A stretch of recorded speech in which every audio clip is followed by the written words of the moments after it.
वैद्यकीय क्षेत्रामध्ये अनेक उपचार पद्धती विकसित होत असताना रोगाच्या मुळावर इलाज आणि पर्सन ॲज अ होल या मूळ तत्वांमुळे होमिओपॅथी आज आपलं स्थान भक्कमपणे टिकून आहे. त्याचबरोबर होमिओपॅथीबद्दल मोठ्या प्रमाणात होत असलेल्या जनजागृतीमुळे सर्वसामान्यांपासून ते अतिश्रीमंतांपर्यंत सर्व वर्गातील लोक आज होमिओपॅथीकडे वळत आहेत. जगभरामध्ये आज होमिओपॅथी क्षेत्रात तज्ज्ञ संशोधक आपल्या संशोधन आणि अनुभवाद्वारे एकीकडे अनेक दुर्धर व्याधीतून असंख्य रुग्णांना रोगमुक्त करून त्यांना सामान्य आणि आरोग्यपूर्ण आयुष्य जगण्यात मदत करत आहेत, तर दुसरीकडे मोठ्या प्रमाणात होमिओपॅथीबद्दल जनजागृतीही करत आहेत. होमिओपॅथी विश्वातील असंच एक व्यक्तिमत्व मॉडर्न होमिओपॅथीचे संस्थापक आणि मुख्य कार्यकारी अधिकारी डॉक्टर विजय कुमार माने.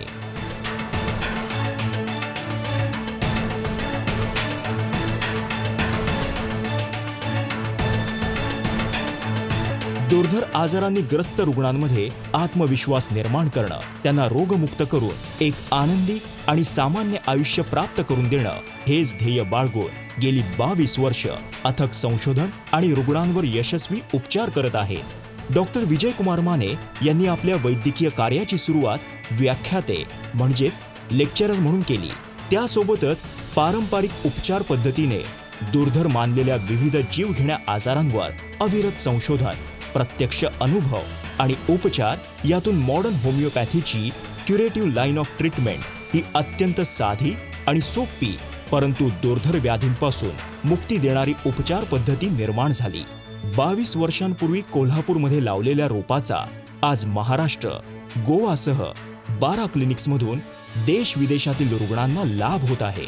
मॉडर्न होमिओपॅथीच्या क्युरेटिव्ह लाईन ऑफ ट्रीटमेंटची निर्मिती डॉक्टर विजय कुमार माने यांच्या अविरत संशोधन, प्रत्यक्ष अनुभव आणि उपचार यातून झालेली आहे आणि उत्तरोत्तर त्यामध्ये नवीन संशोधन प्रक्रिया सुरू असते.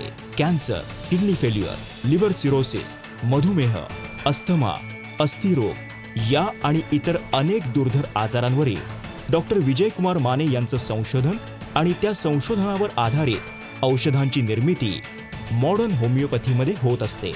रुग्णांना सहजपणे घेता येतील अशी औषधांची किट, लिक्विड आणि ग्लोब्युल्स निर्मिली जातात आणि ती हाताळण्यासही अत्यंत सोपी असतात.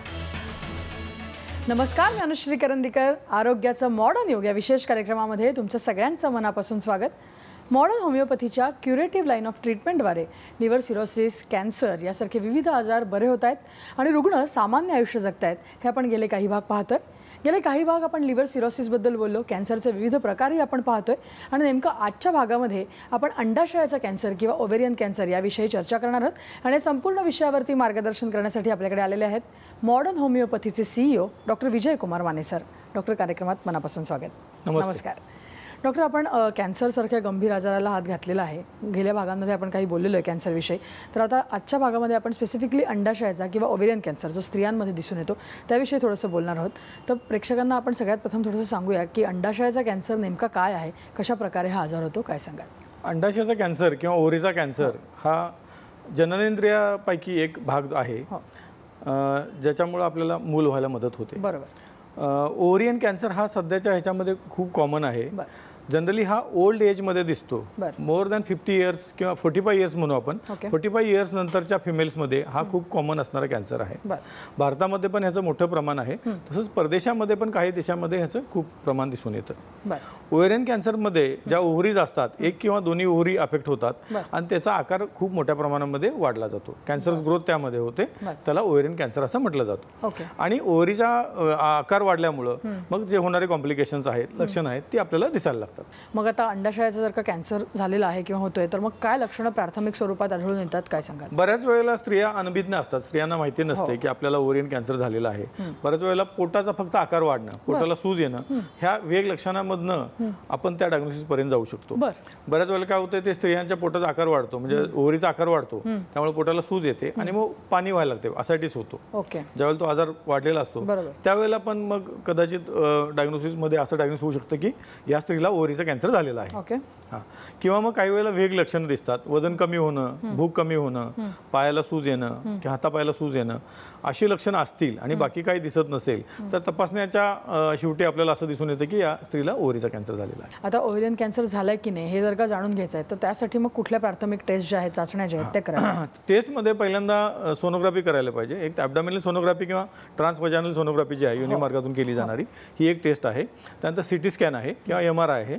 आणि CA-125 नावाचा जो घटक आहे तो रक्तामध्ये वाढलेला असतो. त्याच्या ज्या ब्लड टेस्टमध्ये जर आपल्याला ते वाढलेला दिसला आणि आपल्याला ओव्हरीमध्ये गाठी दिसल्या रिपोर्ट्समध्ये, USG किंवा CT स्कॅनमध्ये, तर आपण म्हणू शकतो की या स्त्रीला ओव्हरियन कॅन्सर झालेला आहे. 50च्या पुढच्या स्त्रियांमध्ये प्रामुख्याने हा जास्त प्रमाणात आढळून येतो अंडाशयाचा कॅन्सर.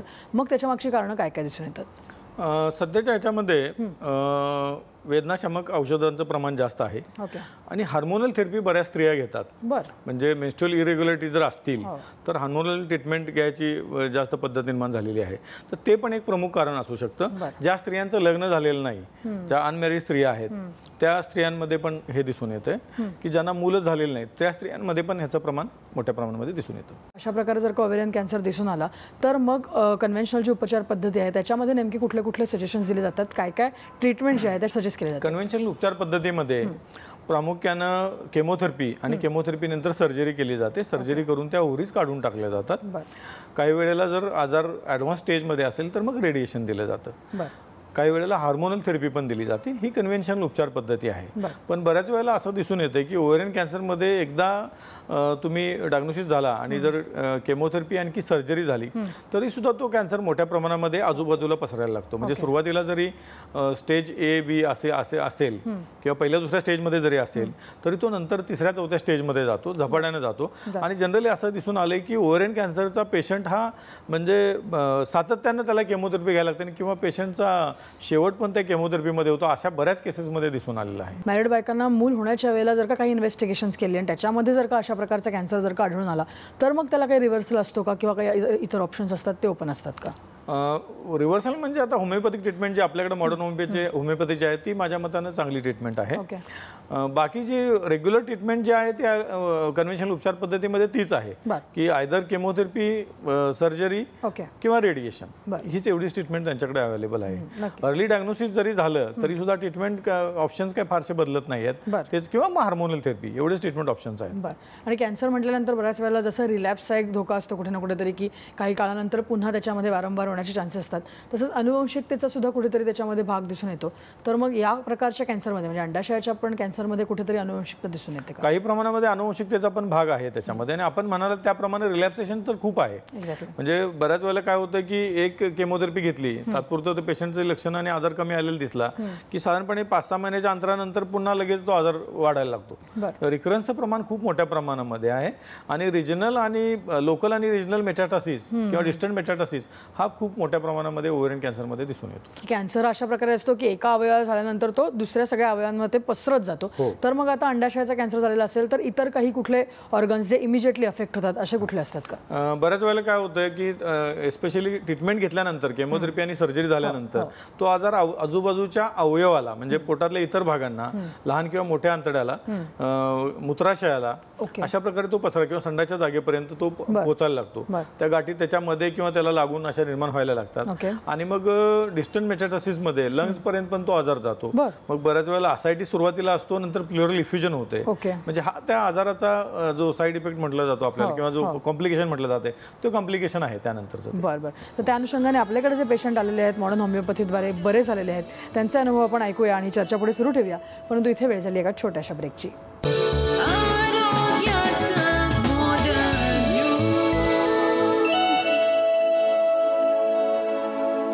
आमचा पत्ता मॉडर्न होमिओपॅथी, गीता मंदिराजवळ, रेनॉल्ड शोरूम शेजारी, कावला नाका, कोल्हापूर. समुपदेशन आणि मार्गदर्शनासाठी खालील केंद्रांवर संपर्क साधा. कोल्हापूर, दादर, कळवा, धनकवडी, पिंपरी चिंचवड, नाशिक, औरंगाबाद, नांदेड, नागपूर, सोलापूर, गोवा, मडगाव, म्हापसा.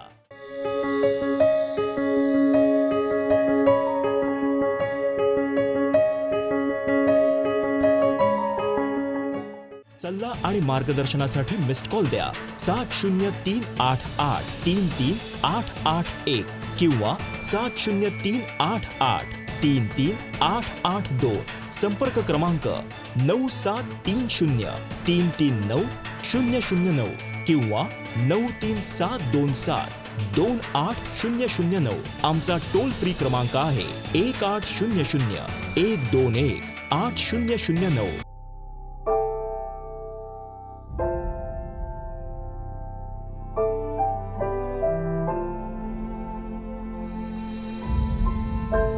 मी स्त्री आहे आणि स्त्री असते भविष्यकाळ कुटुंबाचा, समाजाचा, देशाचा. तिचं आरोग्य म्हणूनच महत्वाचं. परंतु दुर्दैवानं ब्रेस्ट कॅन्सर हा गंभीर आजार आपल्या देशातील महिलांना वेगाने गाठत आहे. त्यांचं करिअर, जीवन उद्ध्वस्त करीत आहे. आपल्या सर्वांना हे थांबवायचं आहे आणि आपण हे थांबवू शकतो मॉडर्न होमिओपॅथीच्या सहाय्यानं. Modern homeopathy, the curative line of treatment.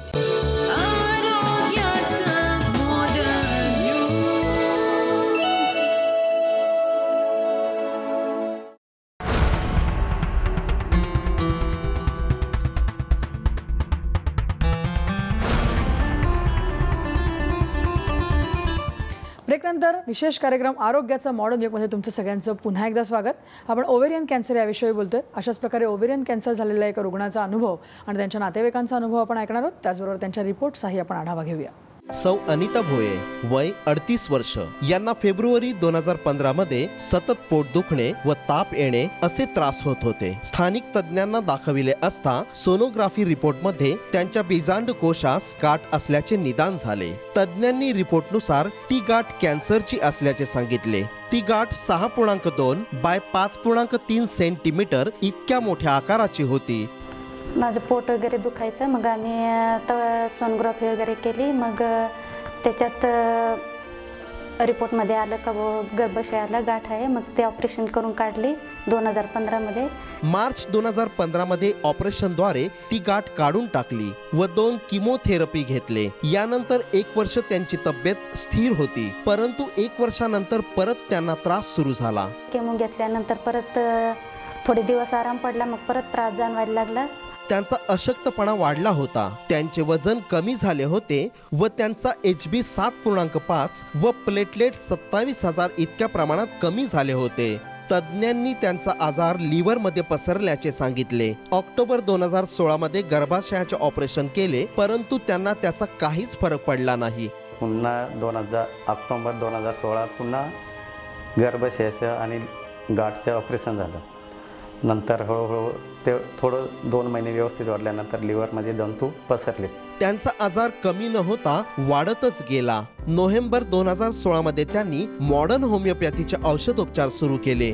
न्यूजमध्ये ऐकायला भेटलं का मॉडर्न होमिओपॅथिकचं वाचलं होतं. त्याच्यामुळं मग ते माहिती मिळाल्यामुळं आम्ही पुण्याला गेलो. तिथे गेल्यानंतर सर विजय कुमार माने यांचा सल्ला घेतला. त्यांचे मेडिसिन घेतोय आणि त्याच्यानं आता रिपोर्ट एकदम नॉर्मल आहे. औषधोपचार सुरू केल्यानंतर 2च महिन्यांत त्यांना फरक जाणवू लागला. त्यांना जेवण जाऊ लागले. 2 महिन्यामध्ये त्यांचं औषधाने आम्हाला चांगल्या प्रकारे उपचार जाणवलं. आज आमची मिसेसची तब्येत एकदम व्यवस्थित आहे. 23 ऑगस्ट 2017च्या रिपोर्टनुसार त्यांचा आजार कमी झाला असून त्यांचा अशक्तपणा कमी झाला. त्यांचे वजन वाढले. त्यांचा HB व प्लेटलेट सामान्य स्थितीत आले. ऑगस्ट 2017 मध्ये आम्ही जेव्हा सोनोग्राफी केली तेव्हा त्या सोनोग्राफीमध्ये असं निदर्शनास आलं की कॅन्सर हा आजार नॉर्मल स्थितीत जाणवलं आणि त्या औषधाचं कोणत्याही प्रकारे साईड इफेक्ट झालेले नाही. सर विजय कुमार माने यांच्या औषधाने मला 2 महिन्यात पूर्णपणे आराम पडला. ज्यांना हा त्रास आहे त्यांनी सरांशी संपर्क साधावा व त्यांची भेट घ्या. सौ भोये सध्या मॉडर्न होमिओपॅथीच्या औषधोपचारांसह सामान्य व आनंदी जीवन जगत आहेत. तर आत्ताच आपण पाहिलं की या रुग्णाला कशा प्रकारे ओव्हेरियन कॅन्सरचा त्रास होता आणि मॉडर्न होमिओपॅथीच्या उपचारानंतर कशा प्रकारे या सगळ्यामध्ये प्रगती झालेली आहे. ही संपूर्ण केस कशा प्रकारे हँडल केलेली आहे सरांनी ते आपण त्यांच्याकडनं जाणून घेऊया. परंतु इथे वेळ झाली एका छोट्याशा ब्रेकची.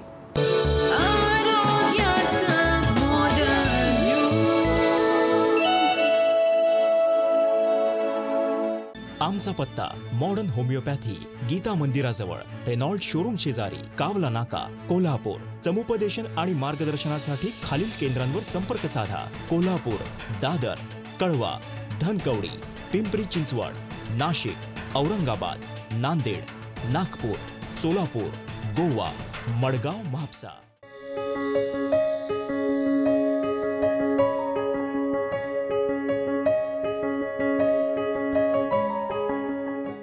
सल्ला आणि मार्गदर्शनासाठी मिस्ड कॉल द्या 7038833881 किंवा 7038833882. संपर्क क्रमांक 9730339009 किंवा 9372728009. आमचा टोल फ्री क्रमांक आहे 1800-121-8009. जन्म आणि मृत्यू या दोन बिंदूंमधील अंतर म्हणजे जीवन होय. एका बिंदूकडून दुसऱ्या बिंदूकडे मार्गक्रमण करत असताना मनुष्य आपलं ध्येयनिष्ठ जीवन जगत असतो. जीवनाच्या या प्रवासात आजाररूपी अडथळे निर्माण होतच असतात. हेच अडथळे दूर करून जीवनगती निर्धोक राखण्यासाठी आधार देतं मॉडर्न होमिओपॅथी. चला तर मग जाणून घेऊया मॉडर्न होमिओपॅथी.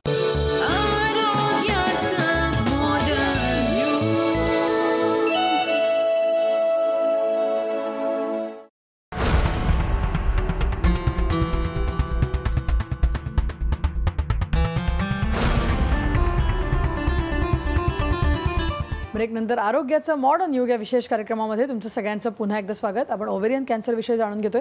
डॉक्टर, ब्रेकवर जाण्यापूर्वी जसं आपण बघितलं एका रुग्णाचा अनुभव ऐकला त्यांच्याकडनं, ती संपूर्ण केस कशा प्रकारे हँडल केली थोडंसं सांगूया. आपण त्यांच्याविषयी समजावून घेऊया. हो, या ज्या पेशंट आहेत ह्या 36 वर्ष वयाच्या पेशंट आहेत.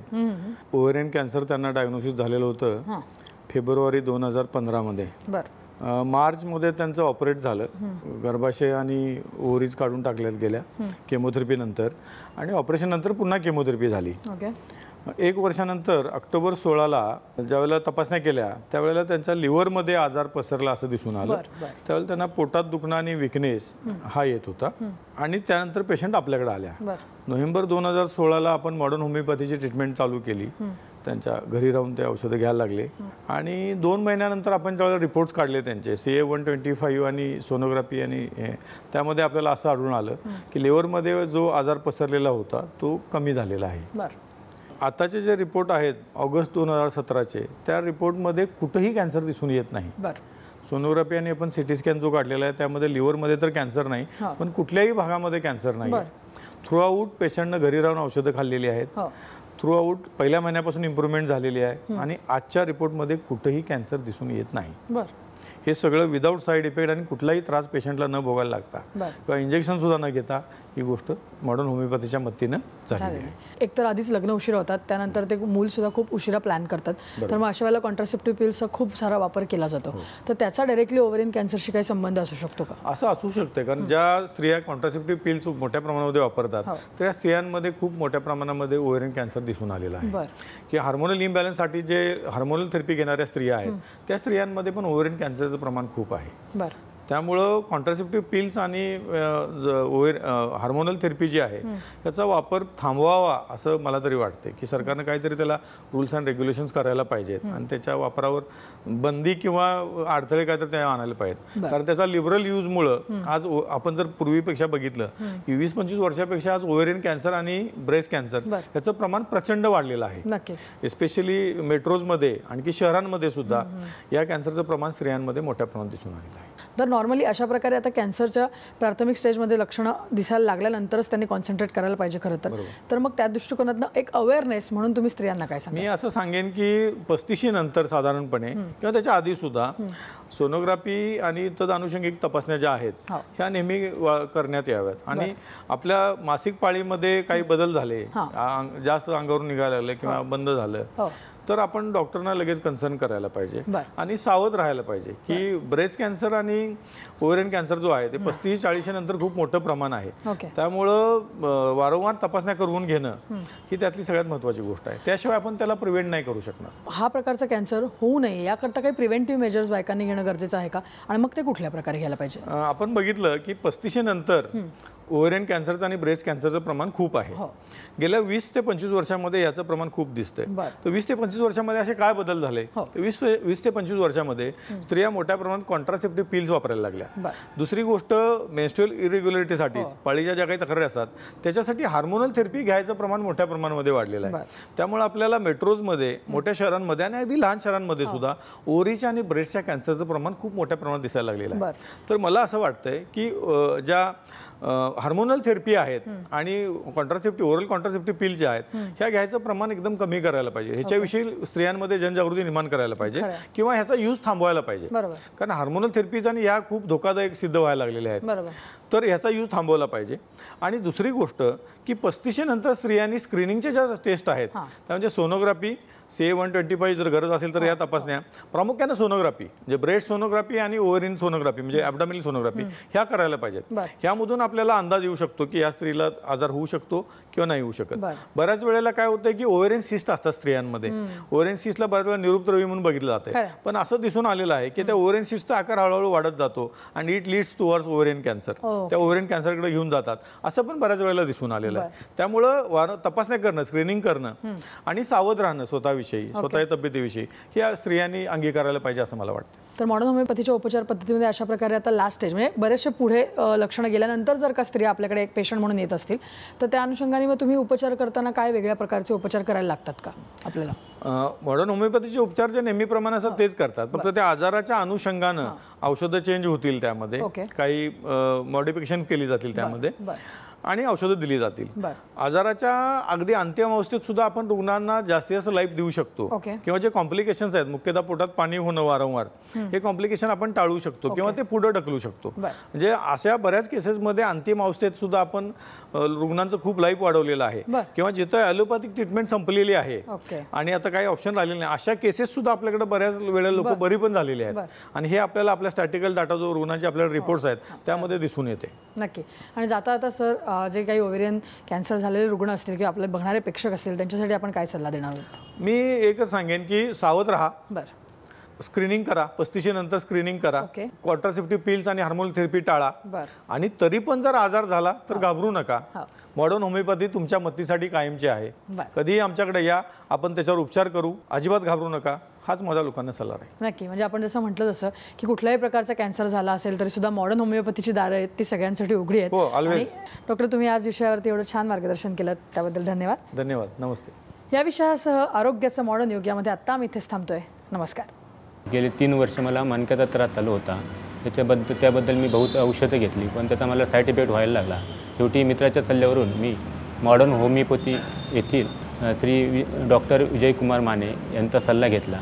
डॉक्टरांनी मला तुमचा हा आजार होमिओपॅथिक औषधांनी पूर्ण बरा होईल असा सल्ला दिला. त्याप्रमाणे मी त्यांची औषधं 3 महिने घेत आहे.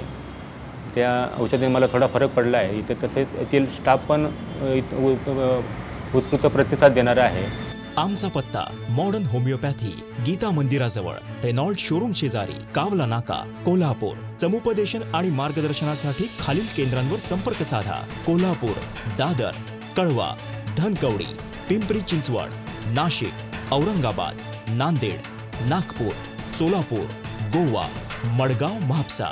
सल्ला आणि मार्गदर्शनासाठी मिस्ड कॉल द्या 7038833881 किंवा 7038833882. संपर्क क्रमांक 9730339009 किंवा 9372728009. आमचा टोल फ्री क्रमांक आहे 1800-121-8009. Website www.modernhomeopathy.co.in. आमचा ईमेल ID आहे info@modernhomeopathy.co.in. modernhomeopathy 8009@gmail.com.